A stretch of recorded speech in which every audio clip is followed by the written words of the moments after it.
और आज हम लोग करेंगे क्लास 10 का प्री बोर्ड का पेपर। प्री बोर्ड का फिजिक्स पार्ट ही करेंगे हम लोग और देखते हैं फिजिक्स में क्या क्या क्वेश्चन आया है प्री बोर्ड में। और पहला क्वेश्चन है question number 12। In order to obtain large image of the teeth of patients the dentist hold the concave mirror in such a manner that the teeth are positioned. और 4 option दिया हुआ है। At the focus of the mirror, between the pole and focus, between focus and centre of the curvature of the mirror, at the centre of the curvature of the mirror. तो concave mirror में जो dentist use करता है, इसका purpose जो है वो magnified image पाने के लिए करता है। और मैग्नीफाइड जो इमेज मिलता है उसका वर्चुअल इमेज होता है और ऑब्जेक्ट को रखा जाता है फोकस और पोल के बीच। तो आपका पहला ऑप्शन है एट द फोकस, तो फोकस तो नहीं होगा। सेकंड ऑप्शन है बिटवीन पोल एंड फोकस, तो बिटवीन पोल एंड फोकस में रखेगा।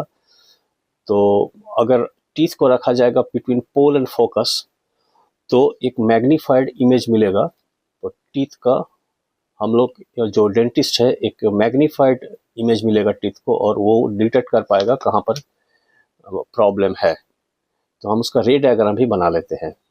सो कनकेव मिरर को हम लोग मेकअप मिरर में भी यूज़ करते हैं। बड़े बड़े जो स्टार्स होते हैं वो लोग अपना चेहरा का मैग्नीफाइड इमेज पाने के लिए कनकेव मिरर का यूज़ करता है। तो कनकेव मिरर को यहाँ पर जो पर्पस है उसका मैग्नीफाइड। और देखिए यहाँ पर ये आप डायग्राम हम लोग बना लेते हैं। ये पोल है, ये फोकस है, ठीक है। तो इसका करेक्ट ऑप्शन होगा बी। और देखिए मान लीजिए यहाँ पर टीथ है, तो टीथ का डॉक्टर को कैसे इमेज दिखाई देगा। एक ray parallel to the principal will pass through focus और यहाँ पर I is equal to R वाला रे हम लोग कर देंगे। तो एक I is equal to R और एक वर्चुअल इरेक्ट इमेज टीथ का मिल जाएगा पीछे में। तो देखिए इतना बड़ा टीथ है और डॉक्टर को दिखा जाएगा कितना बड़ा इमेज, देख लीजिए। और डॉक्टर को ये इमेज दिखाई देगा टीथ का। तो डॉक्टर को देखिएगा कनकेव मिरर में डॉक्टर लोग के पास इस तरह का हैंडल रहता है और हैंडल का आगे एक कनकेव मिरर रहता है और डॉक्टर लोग छोटा सा कनकेव मिरर और डॉक्टर लोग दांत में घुसा देता है इसको। ये कनकेव मिरर है,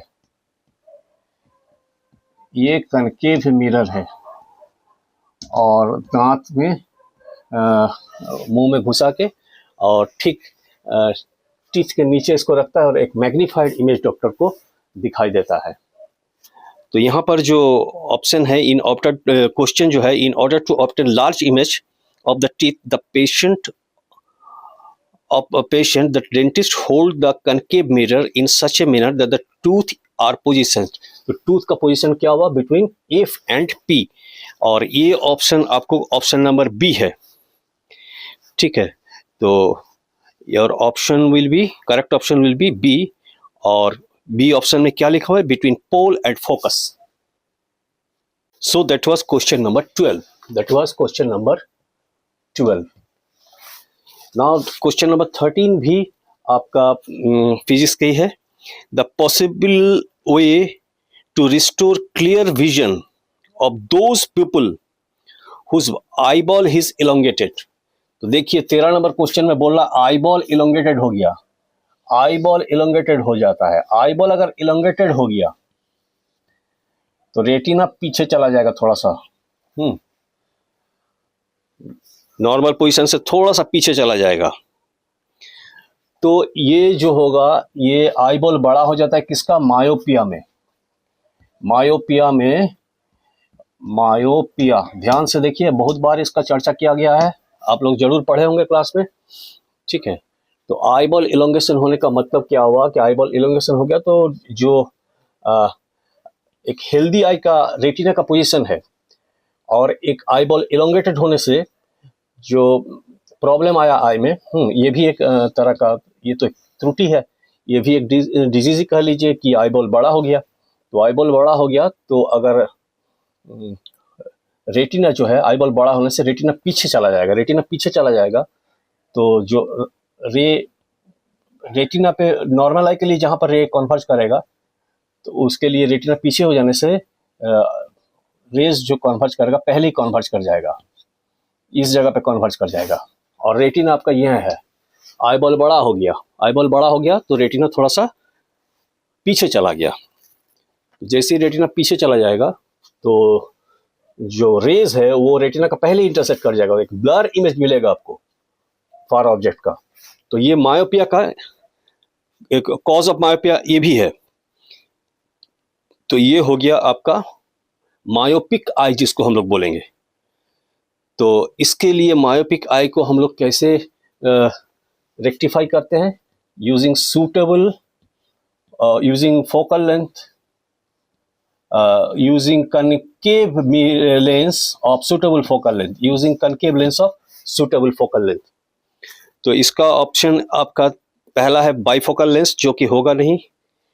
ऑप्शन बी है कनकेव लेंस, तो यही करेक्ट आंसर होगा, ऑप्शन बी। 12 नंबर का भी ऑप्शन बी था और 13 नंबर का भी ऑप्शन बी होगा, कनकेव लेंस। ऑप्शन सी है कन्वर्जिंग लेंस और ऑप्शन डी कॉन्वेक्स लेंस। तो कन्वर्जिंग लेंस ही कन्वेक्स लेंस होता है। तो ऑप्शन सी और answer D R the same thing, ठीक है। तो 4 ऑप्शन है, bifocal lens, concave lens, converging lens, convex lens. तो आपका आंसर होगा बी। आईबॉल इलोंगेशन होने से, आईबॉल इलोंगेशन हो गया मतलब मायोपिया है। तो मायोपिया को दूर करते हैं हम लोग कनकेव लेंस से। अच्छा, एक चीज देखिए, ये क्वेश्चन का आंसर हमने तैयार कर दिया, साथ साथ आपको तो क्वेश्चन नंबर एक और भी क्वेश्चन तैयार हो गया। आईबॉल इलोंगेटेड हो गया तो मायोपिया। तो आईबॉल का साइज अगर छोटा हो जाएगा, ये तो पूछा नहीं है, लेकिन आप जब इस क्वेश्चन का तैयारी करेंगे तो साथ में तो आपको ये भी तैयारी हो गया ना कि अगर आईबॉल छोटा होगा तो आईबॉल छोटा हो जाएगा तो हाइपरमेट्रोपिया होगा। तो आईबॉल अगर नॉर्मल साइज से मान लिया, पहले आईबॉल ये था, पहले आईबॉल ये था और रेटिना यहां पर था, तो रेटिना पे आके रेज मीट कर रहा था। अब आईबॉल छोटा हो गया तो रेटिना पहले आ जाएगा, तो रे जो है पीछे जाके इंटरसेक्ट करेगा। तो आईबॉल छोटा हो जाने से आपको जो डिजीज होगा उस डिजीज का नाम है हाइपरमेट्रोपिया, और उसको दूर करने के लिए हमें कन्वेक्स लेंस का जरूरत पड़ेगा। तो पूछा तो है आईबॉल बड़ा हो गया, तो आप उसका आंसर कर दिए कि भाई वो आप डिजीज आइडेंटिफाई कर लिए कि ये मायोपिया है, और उसको रेक्टिफाई करने के लिए कनकेव लेंस। साथ में तो आपको ये भी तैयारी हो गया ना कि आईबॉल अगर छोटा हो जाता है तो क्या होगा, हाइपरमेट्रोपिया होगा, और हाइपरमेट्रोपिया को अगर रेक्टिफाई करना है तो हमको कन्वेक्स लेंस का यूज होना पड़ेगा, ठीक है। तो एक क्वेश्चन का तैयारी करते हैं तो साथ में पर्टिकुलर दैट क्वेश्चन का ही तैयारी नहीं होता है, साथ में और भी क्वेश्चंस लगे हाथ तैयार हो जाता है अगर आप सीरियसली तैयारी करेंगे तो। क्वेश्चन नंबर 14 ये भी फिजिक्स का ही है। So choose the correct option that explain the reason. किसका रीजन पूछ रहा है, देख लीजिए। Reason for the deflection of the needle of a compass when placed near a current carrying conductor. एक करंट कैरिंग कंडक्टर के पास अगर एक मैग्नेटिक नीडल रखते हैं तो इसका डिफ्लेक्शन होगा किधर और क्यों? इसका डिफ्लेक्शन अगर होगा तो जिधर डिफ्लेक्शन होगा वो क्यों होगा, यही पूछ रहा है कि करंट कैरिंग कंडक्टर के पास एक मैग्नेटिक नीडल रखेंगे तो उसमें डिफ्लेक्शन होगा और क्यों होगा, उसका एक्सप्लेनेशन कुछ है। तो उसमें से करेक्ट एक्सप्लेनेशन क्या है वो आपको चूज करना है। Needle aligns in the with the magnetic field produced by the current in the conductor. Needle अपने आप को अलाइन कर लेता है, जब करंट नहीं रहेगा तो ये तो नॉर्थ साउथ डायरेक्शन में अलाइंड रहेगा। मैग्नेटिक नीडल जब करंट नहीं है तो वह नॉर्थ साउथ डायरेक्शन में अलाइंड रहेगा। करंट पास करने से किधर अलाइंड हो जाएगा, तो ये करंट कैरिंग कंडक्टर जो मैग्नेटिक फील्ड प्रोड्यूस करेगा, current carrying conductor magnetic field produce करता है, तो करंट कैरिंग कंडक्टर जिस डायरेक्शन में मैग्नेटिक फील्ड प्रोड्यूस करेगा उस डायरेक्शन में ये अलाइन हो जाएगा। तो option A is the correct answer. The needle aligns with the magnetic field produced by the current in the conductor. Current जो कंडक्टर, जो करंट कैरिंग कंडक्टर जो मैग्नेटिक फील्ड प्रोड्यूस कर रहा है उसी के दिशा में ये निडल ये हो जाएगा। एक्चुअली मोर करेक्टली जो है, हालांकि यही ऑप्शन आपको सिलेक्ट करना है, मोर करेक्ट होगा कि इसमें ये आपको अर्थ का मैग्नेटिक फील्ड और करंट कैरिंग कंडक्टर का जो मैग्नेटिक फील्ड दोनों मिला के एक रिजल्टेंट मैग्नेटिक फील्ड होगा, उस डायरेक्शन में ये अलाइंड होगा। तो खैर उतना आप डिटेल्स में मत जाइए। ये जैसे जब आप क्लास 12 में जाएंगे तब इसका डिटेल हम लोग पढ़ेंगे। तो खैर ये मान लीजिए अर्थ का मैग्नेटिक फील्ड इधर है और करंट कैरिंग कंडक्टर का मैग्नेटिक फील्ड इधर है, तो ये नीडल जो है ये अर्थ का मैग्नेटिक फील्ड है और ये करंट द्वारा दिया गया है। तो नीडल जो है ये करंट कैरिंग कंडक्टर की तरफ पूरा तरफ नहीं चला जाएगा, उस साइड में थोड़ा सा चला जाएगा, ठीक है, क्योंकि इसका भी प्रभाव रहेगा। तो ये समवेयर इन बिटवीन रहेगा। ये करंट कैरिंग कंडक्टर का जो मैग्नेटिक फील्ड होगा और अर्थ का जो मैग्नेटिक फील्ड होगा उन दोनों का बीच में कहीं रहेगा नीडल। लेकिन यहां पर आपको बताना है कि भाई हाँ करंट कैरिंग कंडक्टर की तरफ ही ये चला जाएगा। ओके, तो your option A is your correct option. Other options को भी पढ़ लेते हैं। The current induces an electric field in the conductor that moves the needle. तो करंट कंडक्टर में इलेक्ट्रिक फील्ड इंड्यूस करता है, तो इसका कोई मतलब नहीं बनता है, ठीक है। Needle deflect due to gravitational force, इसका भी कोई मतलब नहीं बनता है, ग्रेविटेशनल फोर्सेस का कोई रिलेशन नहीं है। The deflection is caused the force between conductor and the magnetic field of the earth. तो कंडक्टर और मैग्नेटिक फील्ड का बीच का फोर्स, तो कंडक्टर का कोई अपना फोर्स नहीं होता है, कंडक्टर जो है मैग्नेटिक फील्ड ही प्रोड्यूस करता है, ठीक है। तो दोनों फोर्स का रिजल्टेंट के बारे में कह रहा, तो ये कंडक्टर का कोई फोर्स का मतलब नहीं है। तो ये तीनों ही मतलब बेतुक का बात ही लिखा हुआ है, BCD कोई तुक वाला बात नहीं है, एक थोड़ा सा लॉजिकल बात ए में है और वही आपका करेक्ट ऑप्शन होगा। तो ऑप्शन ए क्या दिया हुआ है, the needle aligns with the magnetic field produced by the current in the conductor. तो नीडल उधर चला जाएगा, ये करंट कैरिंग कंडक्टर जो मैग्नेटिक फील्ड प्रोड्यूस करेगा उसकी दिशा में ये नीडल चला जाएगा। तो this is the correct answer. Question number 19 फिर इसके बाद जो है वो फिजिक्स का क्वेश्चन है और ये असर्शन और रीजन का क्वेश्चन है। और असर्शन और रीजन में आप जानते हैं कि असर्शन और रीजन दोनों अगर ट्रू होता है और if reason is the correct explanation of assertion होता है तो हमें ए ऑप्शन देना होता है। इफ बोथ असर्शन और reason are true but reason is not the correct explanation of assertion तो हमें बी देना पड़ता है। Assertion is true, reason is false, उसके लिए आपको सी देना पड़ेगा। Assertion is false but reason is true, उसके लिए आपको डी ऑप्शन देना है। तो हम लोग क्वेश्चन 19 पे आते हैं। ये फिजिक्स का क्वेश्चन है।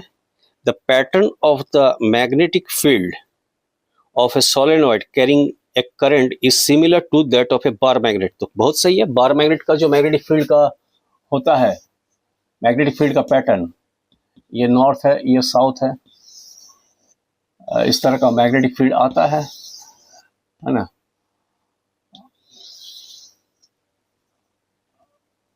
टच नहीं करेगा, ये लोग एक दूसरे को छुएगा नहीं। समहाउ नॉर्थ से निकलता है, साउथ की तरफ जाता है और अंदर में south to north close loop है, क्लोज लूप बनाता है। और सोलेनॉइड में भी ऐसा ही होता है। तो ये तो सही है, बहुत सही है, ठीक है। जहाँ क्लॉकवाइज करंट होगा, क्लॉकवाइज में, ठीक है, आपको साउथ पोल होगा और एंटी क्लॉकवाइज में नॉर्थ पोल होगा, ठीक है। और जिधर क्लॉकवाइज करंट होगा उधर। तो सोलेनॉइड में भी इसी तरह से मैग्नेटिक फील्ड का पैटर्न होता है, तो ये सही है। और दूसरा रीजन बोल रहा है the pattern of the magnetic field around the current carrying conductor is independent of the shape of the conductor. तो शेप ऑफ द कंडक्टर यहाँ पर जो है, यहाँ लैंग्वेज में थोड़ा सा हमको दिक्कत लग रहा है। यहाँ शेप ऑफ द कंडक्टर का मतलब कुछ बच्चा ये भी मान सकता है कि पतला तार, मोटा तार या रेक्टेंगुलर तार। ऐसा नहीं है। शेप ऑफ द कंडक्टर का मतलब हुआ कंडक्टर से बना हुआ शेप। तो कंडक्टर का स्ट्रेट होगा, कंडक्टर का शेप अगर इस तरह का हो, स्पाइरल हो सकता है। तो यहाँ पर कह रहा है कि pattern of the magnetic field around the current carrying conductor is independent of the shape. तो independent of the shape, shape कुछ भी हो, मैग्नेटिक फील्ड एक ही तरह का होगा। तो देखिए स्ट्रेट करंट कंडक्टर में तो फील्ड इस तरह का होगा, सर्कुलर मैग्नेटिक फील्ड, और सॉलिडॉइड के अंदर में तो इस तरह का होगा, हाँ, पैरेलल, और बाहर इस तरह का, साउथ नॉर्थ में। तो इसमें तो इस तरह का आप देख रहे हैं, कुछ ओवल टाइप का, यहाँ कुछ सर्कुलर टाइप का। तो शेप चेंज होने से मैग्नेटिक फील्ड का जो पैटर्न वो चेंज हो जा रहा है, जबकि यहाँ रीजन में कह रहा है कि शेप चेंज होने से पैटर्न, मैग्नेटिक फील्ड का जो पैटर्न है वो चेंज नहीं होगा। Independent of the shape of the magnetic field, the pattern जो है मैग्नेटिक फील्ड का पैटर्न चेंज नहीं होगा शेप चेंज होने से। लेकिन हमने देख रहा है कि शेप चेंज होने से पैटर्न चेंज हो जा रहा है। सोलेनॉइड के लिए इस तरह का पैटर्न आ रहा है, स्ट्रेट वायर के लिए इस तरह का होगा, कुछ और वायर के लिए कुछ और होगा पैटर्न। तो C will be your correct option, because reason is not, assertion तो ट्रू है कि मैग्नेट और सोलेनॉइड में मैग्नेटिक फील्ड का पैटर्न सेम होता है, तो ये तो ट्रू है। बट कह रहा है कि रीजन में कह रहा है कि कंडक्टर का कुछ भी बना दो कंडक्टर से, उसका मैग्नेटिक फील्ड का पैटर्न सेम रहेगा, तो ये तो फॉल्स हो गया। तो assertion is true but reason is false. तो इसके लिए हमें क्या, असर्शन अगर ट्रू होता है, रीजन फॉल्स होता है, तो हमें कौन सा ऑप्शन चूज करना होता है? तो सी। ठीक है, so C is going to be your correct option. That was question number 19, assertion reason. तो इसको आपको ध्यान से करना होता है। 24 नंबर क्वेश्चन जो है वो फिजिक्स का है, और इसमें दिया हुआ है कि the values of absolute refractive indices of kerosene is 1.44। Kerosene का रिफ्रैक्टिव इंडेक्स दिया हुआ है 1.44, और वाटर का दिया हुआ है, एंड वाटर 1.33। ये दिया हुआ है हमें, केरोसिन का 1.44, 1.33 respectively. Compare the two media on the basis of their optical density. पहला है ऑप्टिकल डेंसिटी। भाई ऑप्टिकल डेंसिटी कंपेयर करना माने किसका ज्यादा है, कंपेयर करने का मतलब किसका ज्यादा किसका कम, ऑप्टिकल डेंसिटी। तो जिसका जितना ज्यादा ऑप्टिकल डेंसिटी होगा उसका रिफ्रैक्टिव इंडेक्स उतना ज्यादा होना है। ठीक है, रिफ्रैक्टिव इंडेक्स को हम लोग म्यू से डिनोट करते हैं। म्यू के stands for refractive index of kerosene, and यहाँ पर म्यू डब्ल्यू हमने लिख दिया रिफ्रैक्टिव इंडेक्स ऑफ वाटर, जिसका वैल्यू ये रिफ्रैक्टिव इंडेक्स का कोई यूनिट नहीं होता है। तो ऑप्टिकल डेंसिटी, जिसका रिफ्रैक्टिव इंडेक्स ज्यादा होगा उसका ऑप्टिकल डेंसिटी ज्यादा होगा। तो ऑप्टिकल डेंसिटी केरोसिन का ज्यादा होगा, वाटर का कम होगा। Second is mass density. Mass density के साथ इसका कोई रिलेशन नहीं है, ऑप्टिकल डेंसिटी और रिफ्रैक्टिव इंडेक्स का कोई रिलेशन नहीं है। आपको ये क्लास, अर्लियर क्लासेस का नॉलेज को यूज करना है। मास डेंसिटी, तो देखिए मास डेंसिटी, केरोसिन जो है पानी के ऊपर तैरता है, तो कौन तैरेगा? जिसका मास डेंसिटी कम होगा वही तैरेगा। प्लास्टिक पानी के ऊपर तैरता है, तो 9 में हम लोग पढ़े कि जिसका डेंसिटी कम होता है वो तैरता है। तो चूंकि केरोसिन फ्लोट करता है ओवर वाटर, तो केरोसिन का डेंसिटी कम होगा, वाटर का डेंसिटी ज्यादा होगा। जिसका डेंसिटी होगा नीचे रहेगा, जिसका डेंसिटी कम होगा उसका ऊपर रहेगा। मास डेंसिटी किसका ज्यादा होगा? वाटर का ज्यादा होगा, केरोसिन का कम होगा, क्योंकि केरोसिन फ्लोट्स ऑन वाटर। तीसरा, रिलेटिव स्पीड। तो रिलेटिव स्पीड मतलब रिफ्रैक्टिव इंडेक्स ज्यादा है, माने यहां पर ट्रैफिक ज्यादा है, तो जहां ट्रैफिक ज्यादा होगा वहां स्पीड कम होगा। तो रिलेटिव स्पीड, स्पीड किसका ज्यादा होगा, यानी ट्रैफिक किसमें ज्यादा है? केरोसिन में ज्यादा है, तो स्पीड वहां कम होगा। वाटर का रिफ्रैक्टिव इंडेक्स कम है, रिफ्रैक्टिव इंडेक्स कम होने का मतलब ट्रैफिक वहां पर कम है, तो ट्रैफिक कम है तो स्पीड ज्यादा होगा। जिसका ज्यादा रिफ्रैक्टिव इंडेक्स उसका ज्यादा डेंसिटी, उसका ज्यादा ट्रैफिक, ट्रैफिक ज्यादा तो स्पीड कम। जिस रास्ता में ट्रैफिक ज्यादा उस रास्ता में स्पीड कम। तो स्पीड किस में ज्यादा होगा? वाटर में स्पीड ज्यादा होगा, और केरोसिन में स्पीड कम होगा। तो आपका ये क्वेश्चन का आंसर आपको इस तरह से लिखना है। के मत लिख दीजिएगा, केरोसिन लिखिएगा, डिटेल्स में लिखिएगा कि optical density of kerosene is greater than optical density of water, mass of water is greater then mass of kerosene, mass density of water is greater then mass density of kerosene. अगर reason पूछता है साथ में तो आप लोग बता दीजिएगा कि रीजन क्या है भाई, क्योंकि केरोसिन फ्लोट करता है वाटर के ऊपर। 25 नंबर क्वेश्चन भी आपका फिजिक्स का ही है। State 2 application of Joule's heating in domestic circuit. Domestic circuit में हीटिंग इफेक्ट का हम लोग यूज करते हैं कहाँ पर? इलेक्ट्रिक बल्ब में करते हैं हीटिंग इफेक्ट, इलेक्ट्रिक बल्ब। दूसरा इलेक्ट्रिक हीटर, ठीक है। तीसरा सोल्डरिंग रॉड,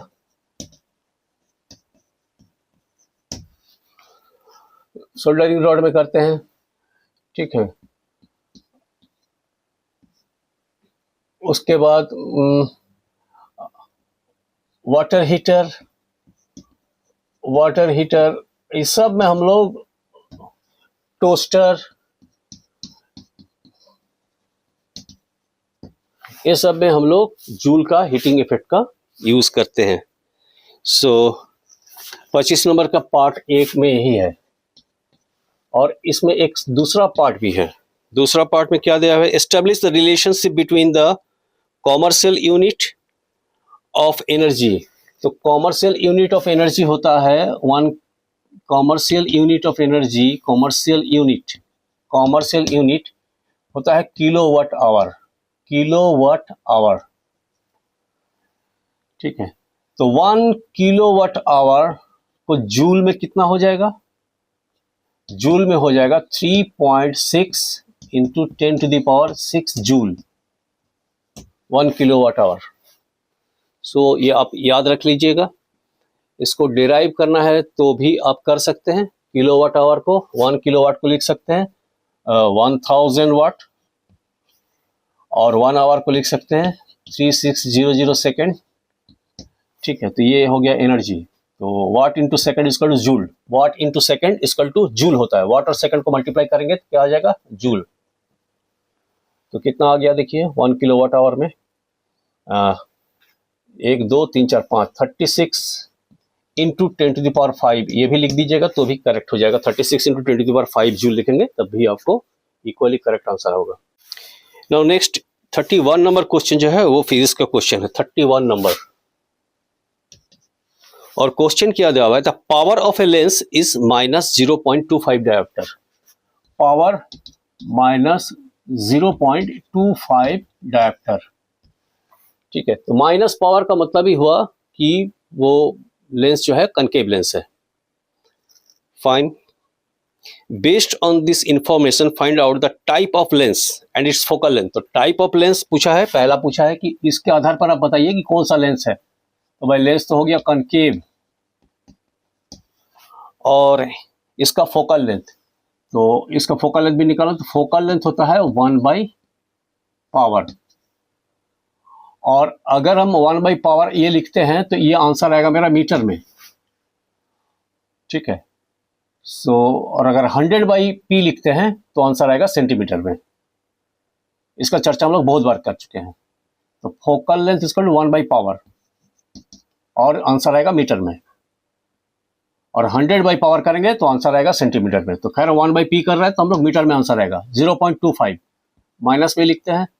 ये 0.25 मतलब 25/100, 0.25 मतलब 25/100। तो f इक्वल टू -1, और ये 100 ऊपर चला जाएगा, पॉइंट हट गया, पॉइंट हट गया तो नीचे 100 आया, पॉइंट हटा तो नीचे 100 आया था, तो ये 25 नीचे हो गया। So focal length equal to 4 metre minus 25 और 100 कट जाएगा, और ये लेंस है कनकेव लेंस। तो फर्स्ट पार्ट का तो आंसर हो गया, ठीक है।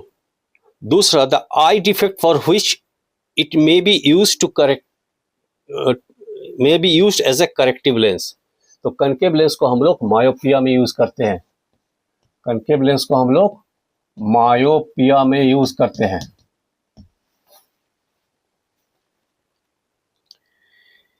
The nature and size of the image found by the lens when an object is placed between f and 2f। देखिए यहां पर गूगली मारा है आपको। कनकेव लेंस में कहीं पर भी ऑब्जेक्ट रखिए, उसका इमेज बनता है between focus and lens. Focus और लेंस का बीच में ही थिन लेंस है, फोकस और लेंस का बीच में ही इसका इमेज बनेगा, और इमेज बनता है virtual, erect and diminished. Concave lens में फोकस के अंदर ही इमेज बनता है। तो चलिए, रे डायग्राम पूछा नहीं है लेकिन बना दे रहे हैं, आपको पता। एफ और 2f कहीं पर भी रखिए, एफ 2f, ये मान लीजिए एफ है, ये 2f है, हाँ, यहाँ पर ऑब्जेक्ट है, ठीक है। तो एक रे इधर से आएगा, हाँ, और ये ऐसी हो जाएगा, और एक रे सेंटर ऑफ कर्वेचर से पास होगा विदाउट डेविएशन। ये सेंटर ऑफ कर्वेचर नहीं, ऑप्टिकल सेंटर से, सॉरी, एक रे ऑप्टिकल सेंटर से पास होगा। एक ये आएगा तो ये डाइवर्ज कर जाएगा, और इसको प्रोड्यूस करने से ये फोकस से आएगा। ये एफ है, ये आपका 2f है, और यहाँ आपका इमेज बना। ये इमेज कैसा है? वर्चुअल, इरेक्ट और डिमिनिश्ड, ठीक है, क्योंकि रे को प्रोड्यूस करने के बाद इंटरसेक्ट कर रहा है। तो रे को जब प्रोड्यूस करने के बाद इंटरसेक्ट करेगा तो वहाँ वर्चुअल इमेज बनेगा। रे जब डायरेक्ट इंटरसेक्ट करता है तो वहाँ रियल इमेज बनता है। तो आपका होगा, रे डायग्राम पूछा नहीं है, खाली पूछा कि एफ और 2f का बीच ऑब्जेक्ट रखने से इमेज का नेचर क्या होगा। तो कनकेव लेंस है तो इमेज वर्चुअल, इरेक्ट और डिमिनिश्ड ही होना है, और दूसरा कोई ऑप्शन है नहीं कनकेव लेंस में। Next question is 32। Resistance of a wire of 0.01 centimeter radius. So radius given 0.01 centimeter.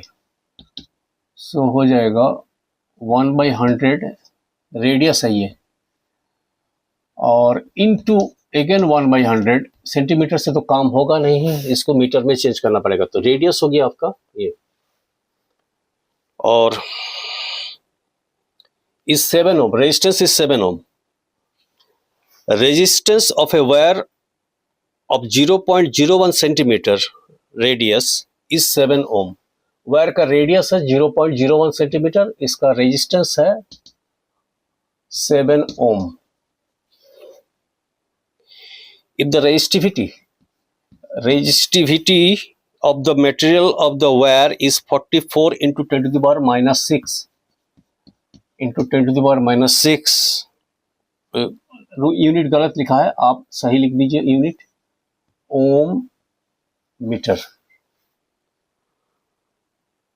Okay, calculate the length of the wire. Length of the wire को हमें पता करना है, लेंथ ऑफ द वायर कितना होगा। तो देख लेते हैं, पहले तो रेडियस दिया हुआ है तो हम एरिया निकाल लेते हैं। तो एरिया क्या हो जाएगा, क्योंकि लेंथ निकालने के लिए हमें एरिया का जरूरत पड़ेगा, तो एरिया हो जाएगा pi R square. So pi is your 22/7, और आर स्क्वायर हो जाएगा 1/100 इंटू 1/100, यहाँ हो गया 10 टू द पावर, इसका भी स्क्वायर, तो 1/10,000 हो गया, 100 इंटू 100, इसको लिख देते हैं 1/10,000 मीटर, और इसका स्क्वायर पाई आर स्क्वायर, यानी हो गया 22/7 into 1/1 2 3 4 5 6 7 8, 10 to the power 4 into 10 to the power 4। So ये हो गया आपका एरिया, बहुत छोटा एरिया है भाई। अब फिर रिलेशन लिखते हैं, हमें पता है कि R is equal to rho L/A, तो L इज इक्वल टू क्या हो जाएगा, R into A by rho. Fine, so हम लोग L निकाल लेते हैं। So L is equal to R दिया हुआ है 7 इंटू A हो जाएगा ये 22/7 इंटू 1/1 2 3 4 5 6 7 8, बहुत अच्छा। और रो कितना दिया हुआ है, 44 into 10 to the power minus 6, तो 44 into 10 to the power minus 6, तो क्लास 6-7 से ही पढ़ रहे हैं, नीचे माइनस है, ये ऊपर चला जाएगा तो +6 हो जाएगा, 10⁻6। नीचे -10⁻6 है तो ये ऊपर चला जाएगा तो प्लस हो जाएगा 10⁻6। बहुत अच्छा। 10⁻6 का मतलब हुआ 10 लाख। तो 10⁻6 को हम लोग 10 लाख लिख देते हैं, तो 10⁻6 हटा के 10 लाख कर देते हैं।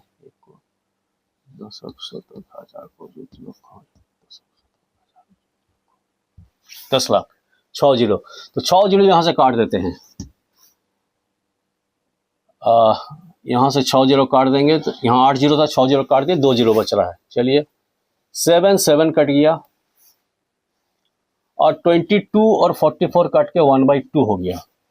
सो लेंथ इक्वल टू हो गया 1/200 मीटर, 1/200 मीटर। और अगर इसको सेंटीमीटर में चेंज करना है तो 100 से मल्टीप्लाई करना पड़ेगा। तो 100 से अगर इसको मल्टीप्लाई कर देंगे तो ये सेंटीमीटर में चेंज हो जाएगा। सो 1/200 इंटू 100, जरूरी नहीं है इतना लिख दीजिएगा, आपको करेक्ट आंसर हो गया। कर देंगे तो इतना हो जाएगा सेंटीमीटर, तो हो गया half centimetre, that is 0.5 centimetre, that is 0.5 centimetre, half centimetre.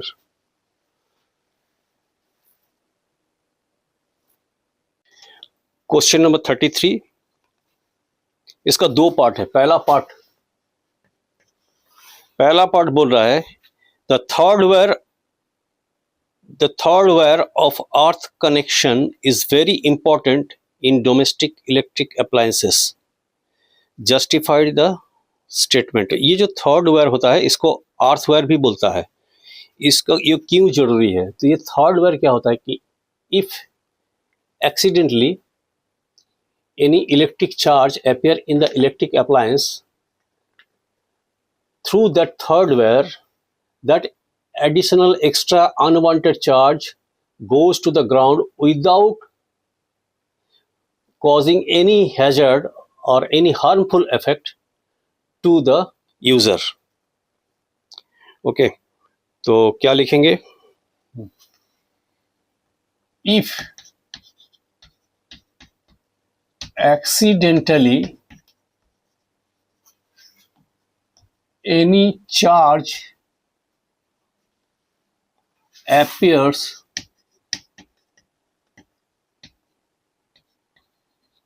on the body of electric device,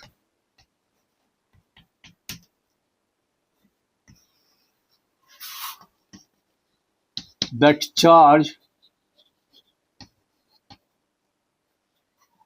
goes to the ground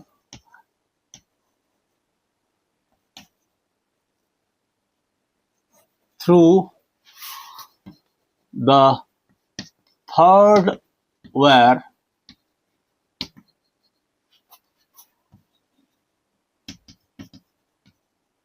without causing any hazard to the user। इसी को हम लोग अर्थ वायर भी बोलते हैं, इसी को हम लोग बोलते हैं अर्थिंग करना। तो क्या होगा, जो बच्चा ये डेस्कटॉप वगैरह चलाता है उसमें देखना यूपीएस में कभी अगर ये किया है तो उसमें करंट आ जाता है। यूपीएस व फ्रिज वगैरह में भी कभी कभी करंट आ जाता है और झटका लगता है, इलेक्ट्रिक शॉक। तो अगर थर्ड वायर लगा हुआ रहेगा ना तो उस थर्ड वायर के थ्रू एनी एक्स्ट्रा चार्ज अगर आ गया तो वो ग्राउंड चला जाएगा, सीधे तुरंत ही ग्राउंड चला जाएगा, तो जो यूजर है वो सेफ है। इसका नेक्स्ट पार्ट भी है, list 2 precaution to be taken to avoid overloading in domestic circuit. एक तो है कि ओवरलोडिंग से बचने के लिए follow the rating of the device,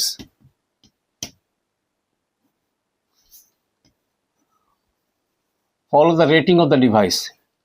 rating of the device मतलब 5 एम्पियर का स्विच है, उसमें 10 एम्पियर करंट नहीं जाना चाहिए।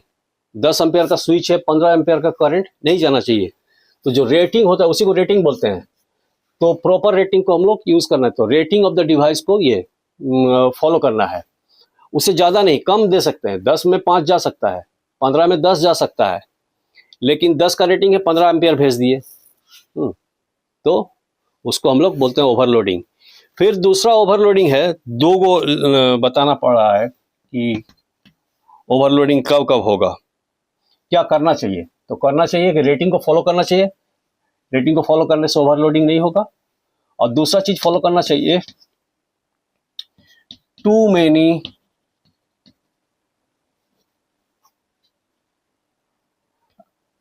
Electrical device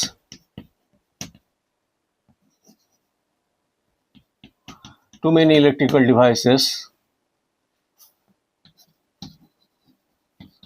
should not be connected to one socket, एक सॉकेट में, और वन प्लग, सॉकेट या प्लग बोल दीजिए। प्लग नहीं, प्लग तो दूसरा चीज हो गया, सॉकेट ही बोलता है इसको, ठीक है। टू वन सॉकेट, एक सॉकेट में बहुत सारा डिवाइस को नहीं डालना चाहिए। तो अगर ये फॉलो करेंगे तो हम ओवरलोडिंग से बच जाएंगे। ओवरलोडिंग होने से शॉर्ट सर्किट का चांस जाता रहता है। नेक्स्ट क्वेश्चन नंबर 36, जो कि आपका फिजिक्स का है। What is myopia?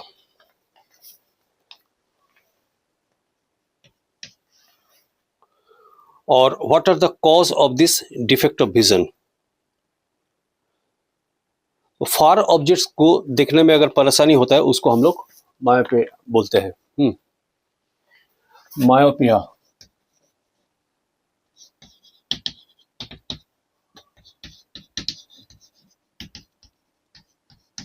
difficulty in seeing far objects, ठीक है। और कॉज, मायोपिया का कॉज देखिए, इसका पहले भी हम लोग चर्चा कर चुके हैं, इसी पेपर में कॉज दिया हुआ है, ठीक है। एमसीक्यू में था, इलोंगेशन ऑफ आई बॉल, पहला इलोंगेशन ऑफ आई बॉल, दूसरा एक से ज्यादा कॉज भी हो सकता है, एक कॉज भी हो सकता है, इनमें से जो हम लोग लिख रहे हैं, ठीक है। Excessive curvature, excessive curvature of cornea,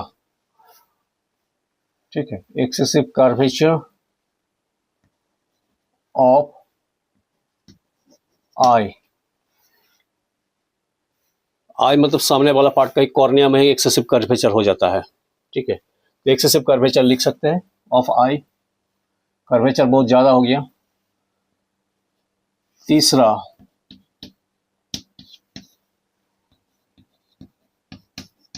central part of the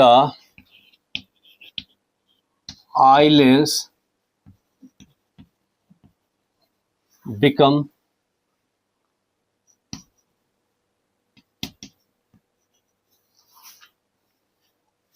thick,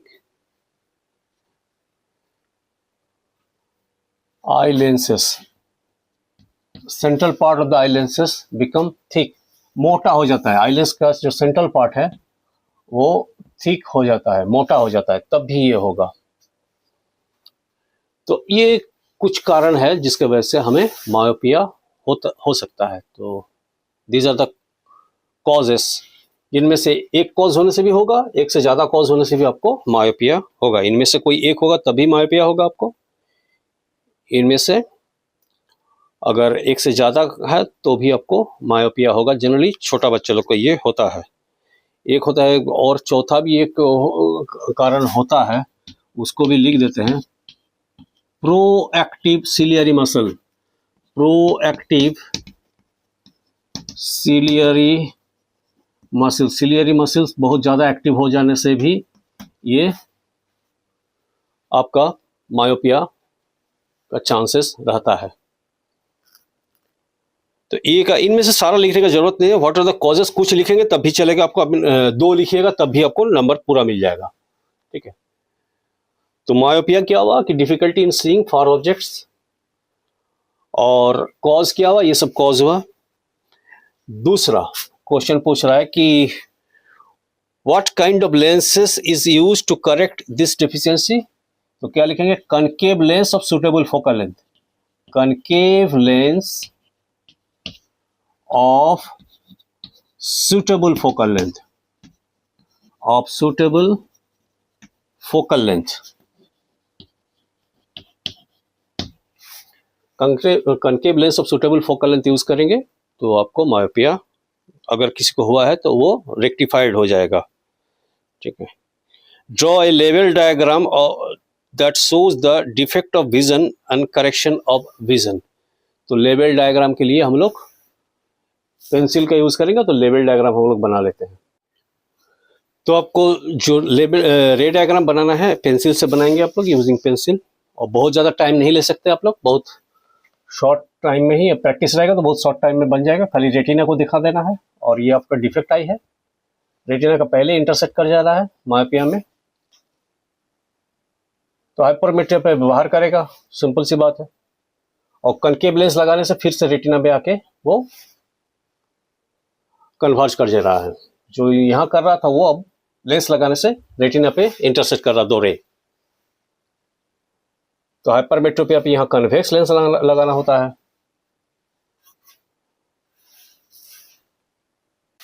question number 13 case based question है। In order to obtain magnetic field lines around a bar magnet, a student performed an experiment using magnetic compass and a bar magnet. The magnet placed on a sheet of paper rest on a drawing board using magnetic needle. The obtained on the paper a pattern of magnetic field lines emerged from north pole to south pole around the bar magnet. तो ये experiment हम लोग करते हैं bar magnet रख के, और ये मैग्नेटिक फील्ड लाइंस लगा लगा के हम लोग ये करते हैं। ये अगर साउथ है, ये अगर नॉर्थ है, तो यहाँ बार मैग्नेट, ये एक्सपेरिमेंट हम लोग का है कोर्स में, तो इसको हम लोग करते हैं मैग्नेटिक फील्ड लाइंस बनाने के लिए। So by convention the field lines emerge from north pole and march at south pole. Why? Give reason. इसका कोई रीजन नहीं है, ये फंडामेंटल प्रॉपर्टी है। ये क्वेश्चन रीजन नहीं लिख पाएंगे आप। नॉर्थ पोल से लेकर साउथ पोल में क्यों जाता है? This is a fundamental property, this is the fundamental property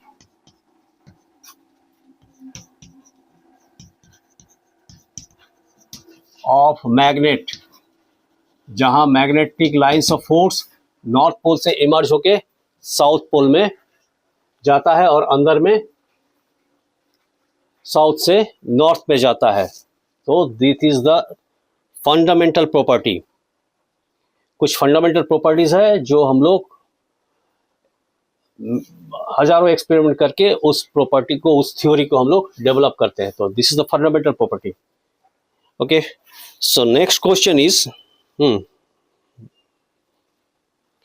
state the relationship between the strength of the magnet and the degree of closeness of the field lines.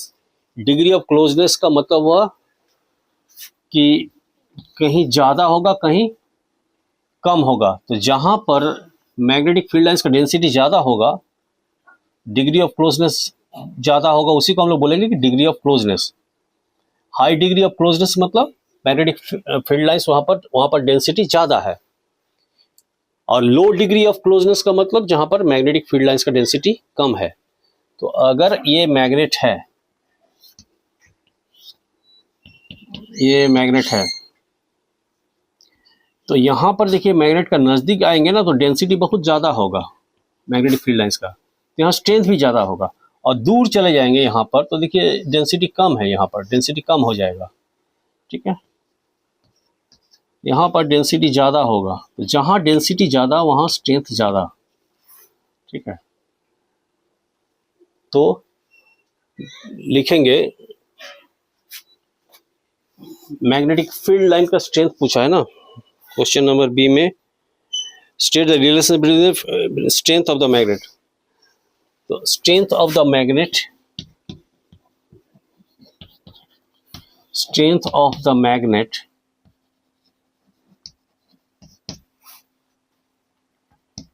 is high where there is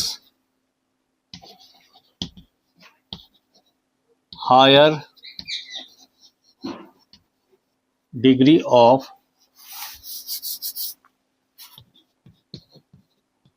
closeness of magnetic field lines. Yes, this should be your answer. जहाँ ज़्यादा field lines close होगा वहाँ पर strength ज़्यादा होगा, density जहाँ ज़्यादा होगा वहाँ स्ट्रेंथ ज़्यादा होगा, जहाँ डेंसिटी कम होगा वहाँ स्ट्रेंथ कम होगा। नेक्स्ट क्वेश्चन देखते हैं। Draw the pattern of the magnetic field lines through and around current carrying solenoid. What does the pattern of the field lines inside the solenoid represent? Inside the solenoid parallel lines होता है, inside the solenoid parallel lines होता है, और आपको solenoid का magnetic field lines बनाने के लिए बोला है। फाइन, ये आपका solenoid है। solenoid में एक तरफ क्लॉकवाइज होगा तो दूसरी तरफ एंटी क्लॉकवाइज होगा। तो इधर मान लीजिए क्लॉकवाइज है, तो इधर क्लॉकवाइज लिख दीजिएगा, क्लॉकवाइज, तो ऑब्वियसली इधर एंटी क्लॉकवाइज होगा। एंटी क्लॉकवाइज का मतलब करंट इधर जाएगा। एक क्लॉकवाइज होगा तो another has to be anti clockwise. तो एंटी क्लॉकवाइज मतलब यहाँ पर नॉर्थ पोल के जैसा बिहेव करेगा, और क्लॉकवाइज का मतलब ये साउथ पोल जैसा बिहेव करेगा। तो मैग्नेटिक फील्ड लाइंस बनाना कैसा है, आपको नॉर्थ से निकलेगा साउथ की तरफ, नॉर्थ से निकलेगा साउथ की तरफ, इस तरह का बना दीजिएगा। और अंदर में साउथ टू नॉर्थ, और अंदर में south to north parallel lines, अंदर में south to north parallel lines. So inside the magnet, inside the solenoid the magnetic field lines are parallel. So ये आपका, this was the last question of physics.